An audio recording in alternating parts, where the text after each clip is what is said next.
an issue. We said in the last wave that it is.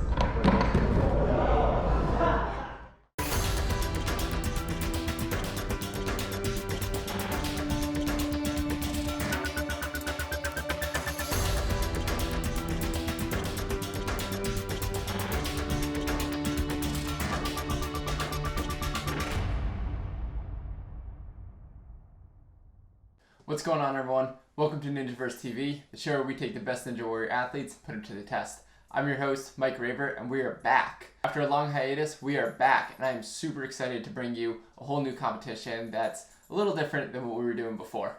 What we've always wanted to do is bring this kind of format to a larger group of competitors, so this competition is kind of our first attempt at scaling up.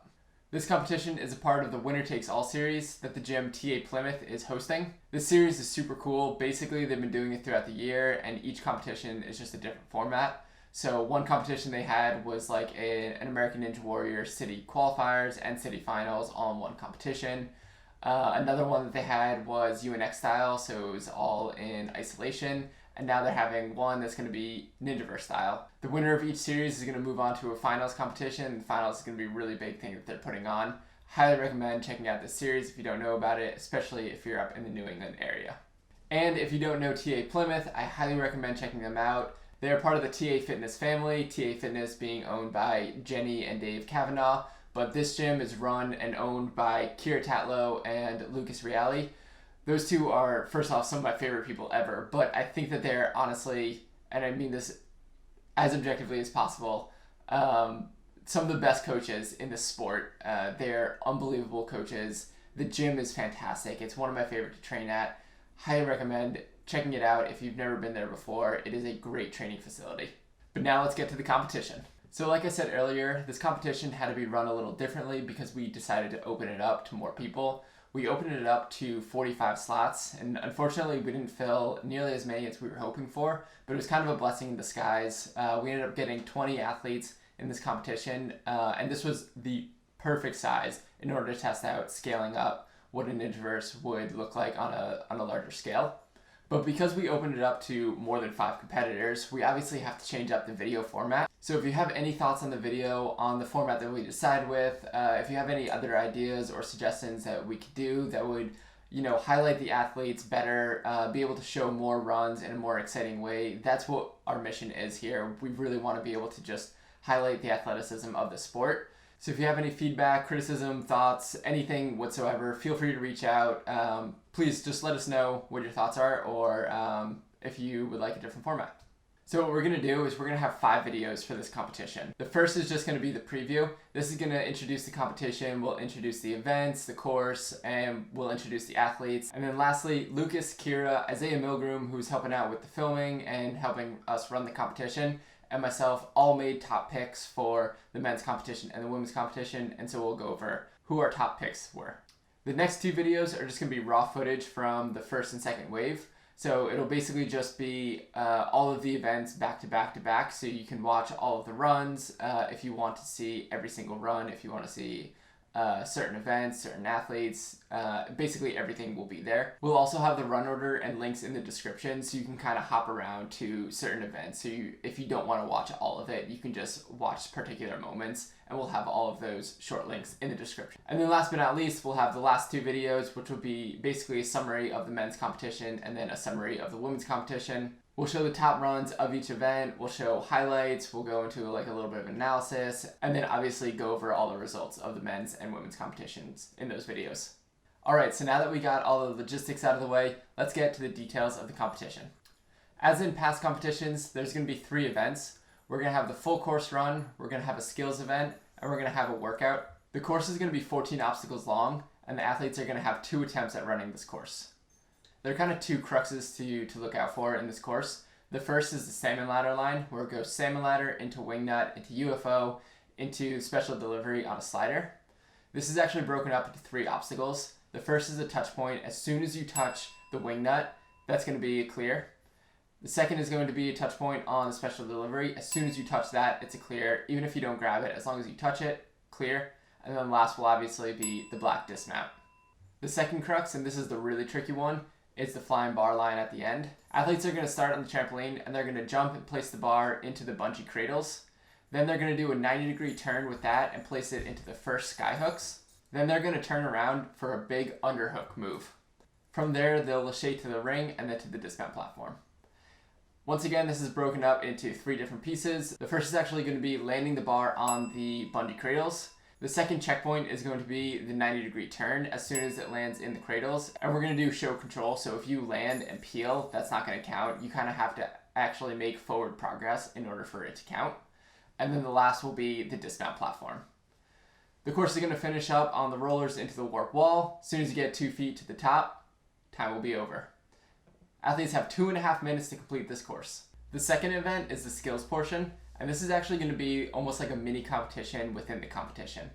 Basically, there's 4 skills that the athletes are going to participate in, and they're going to get points equivalent to their placement within those skills. At the end of all the skills event, the lowest number of points are going to determine their ranking within the skills event. Agility is first. Basically, it's just going to be a really fast balance line with a 90-degree turn right in the middle. The athletes are going to have 2 checkpoints before the finish, so they'll have a possible total of 3 points. Basically, it's the first tire and then the first half tire is going to be each checkpoint. The second event is going to be the rope climbs. They're going to have 3 rope climbs to do, but they're going to do it in a cycle. Basically, one athlete's going to go, they're going to do 1 rope climb, come on down. Then the next athlete's going to go, they're going to do 1 rope climb, come on down. They're going to keep cycling until we get back to the first athlete. They'll do their rope climb once again, so they'll have a little bit of rest in between each climb. But they'll all have an equal amount of rest. Basically, we're giving them about 20 seconds per rope climb so that each athlete has exactly the same amount of rest in between. The rope climb is going to be about 18 feet-ish. And once again, for this, each rope climb is going to count as a point. So it's going to be the total number of points in the fastest time, as any ninja competition would be ranked. The third event is going to be a mini course. Basically, they're going to work their way down a course, turn around, come back, and finish on the same platform that they started on. This one will have 3 checkpoints, and then the 4th will be the finishing platform.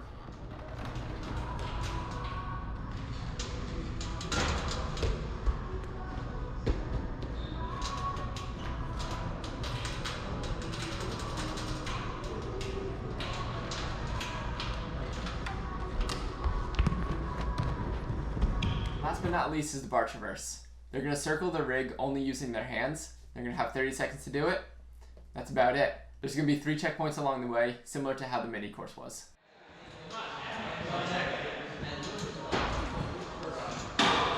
Clear. Nice. The last event is going to be the Crazy 8s Ninja workout. Athletes are going to have 2 minutes to complete 8 exercises, some of which are going to be ninja obstacles, some of which are going to be just general workouts. They're going to get 1 point for each exercise that they complete, and then similar to any other competition, the most amount of points, the fewest time, wins. The entire competition is going to be scored very similar to how the skills competition was, where athletes are going to get points that are equivalent to their placement in each event, and then it's just going to be like golf, where the lowest points is the winner. If there's any ties in the competition, then we're going to go based on how they did in the course. So if 2 athletes tie, whichever one did better in the course is going to be the tiebreaker there. This is only because ninja competitions are all about the courses, so in the event of a tie, the course should hold rank. So we had 20 athletes in this competition, and we had some heavy hitters. On the men's side, most notably, we had Jonathan Godbout and Jay Lewis sign up, and both of those dudes, first off, they each won Ninjaverse. Secondly, Jay Lewis recently won the National Ninja League Finals. In both insane athletes, so you definitely cannot sleep on them. Other notable athletes on the male side is Gavin Owe. I apologize if I'm butchering your last name, Gavin, but Gavin I know from the New England circuit. Dude is so fast. He's such a good ninja. I don't think that he gets the credit that he deserves. Anytime he signs up for a competition, I'm like, this dude, you gotta watch out for. So I'm definitely on the lookout for him. James Burns is someone who did really well in the adult division last year and is now moving up to the elites in the National Ninja League. He's super powerful. He moves really well. I think he's going to be someone to look out for. Stephen Graham is also someone who did really well in the National Ninja League last year. He was competing in the young adult division. He came in 3rd, I believe. Please correct me if I'm wrong. I'm sorry, Stephen. Made it all the way to stage 3. Dude, I don't think he's ever not in lock-off, but because of that, he can climb ropes really, really well. He's been moving really well in competition. He's also insanely fast and like just doesn't get tired. So he's someone also to look out for. Last but not least, I want to mention Zach Fishman. He's our youngest competitor at actually 12 years old, but he's going to be turning 13 by the time that the winner takes all finals comes, which was their age requirement for the series. Even though he's 12, turning 13, he's so freaking good. I knew that he was good already, but watching him go into this competition, he blew my mind. So definitely keep a lookout for him. On the women's side, we unfortunately only had 3 competitors. On the plus side of that, for the summary, we'll get to see all of their runs. But I want to shout out Liv Keys. I've trained with Liz a few times at TA Plymouth. She's been training under Lucas and Kyra for a while now. She's gotten really, really strong. And I don't know how much she competes in the NNL. I think she did it a fair amount last year, but I think that she is definitely going to perform well in a competition like this. The other athletes on the women's side are Mia Sweeney and Nikki DeSimone. Mia is also a TA athlete, while Nikki trains up at Gym Warrior, which is where Gavin trains, Luke Packer, who is also in this competition, and then Matt Domingo, who is in another Ninjaverse competition, where they all train as well. So that gym is filled with studded athletes, Nikki definitely being one of them. So before the competition began, we all decided to write down our predictions on who we thought were going to be 1, 2, and 3 for the men's division and the women's division. So let's get started with the women's division. With only 3 competitors, there wasn't a whole lot of variety. We all had Liv Keys in our number 1 spot, and then Lucas and Kyra had their other athlete, Mia Sweeney, in their number 2 spot, while Isaiah and I had Nikki DeSimone in our number 2 spot. On the men's side of things, we all differed pretty greatly actually. Lucas has Jay in his number 1 spot, Gavin Obey in his number 2 spot, and then Luke Powell in his number 3 spot.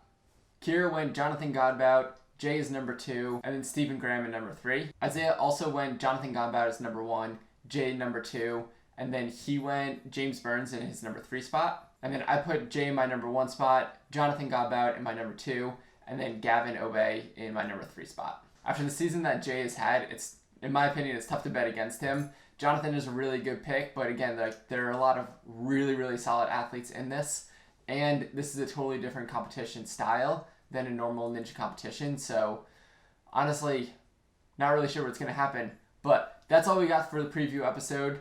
Next week, we're going to come out with Wave 1 and Wave 2.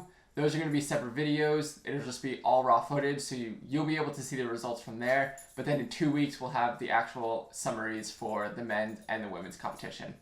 That's all we got today. Thanks so much for watching this. Stay tuned for the competition to come. And 3, 2, 1, go!